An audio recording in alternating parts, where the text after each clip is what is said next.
मां ॻाल्हाईंदो पिया दिल खोले सफ़ा फाड़े। अञा हुकूमत ठही न आहे। मुल्क में महांगाई जो तूफ़ान आहिस्ता आहिस्ता नज़र अची रहियो आहे। इहो तव्हांखे 12 महीने जेको बादशाह चढ़े थो असां ते कर्ज़ो आहे, फिलान आहे फिलान आहे, हिन वटि सां ॿाहां थो बंदा पंहिंजी बादशाही सुरली करे हलाए। कूड़ ॿुधी ॿुधी अवाम तंग थी वई आहे। तूं हरू भरू तेल खे चाढ़े घुट ॾेई 2-3 पैसा खाई तेल चाढ़ण में तोखे छा इनाम मिलंदो? हक़ीक़त में मुल्क में वधंदड़ महांगाई जो फ़ाइदो हुकुमरान न पर का टींदुर वठी रही आहे। जो एतिरो पेट्रोल महांगो आहे, कारे वेंदी अवाम? पाकिस्तान में लगभग 60% आबादी नौजवाननि जी आहे। उन बावजूद मुल्क जूं वागूं पुराननि लोड़नि जे कोहनि वटि छो आहिनि? तोखे बादशाही हलावणी आहे त चङी तरह हलाए। हक़ीक़त में 50 सालनि ताईं जे खड़पीलनि खे सियासत तां रिटायर कयो वञे।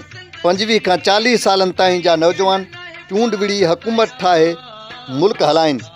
ॿी सूरत में मुद्दे ख़ारिज सोच रखंदड़ 76 सालनि खां क़ाबिज़ चंद ख़ानदाननि जा पोड़ा मुल्क जी ॿुॾल ॿेड़ी जा ताक बि न छॾींदा।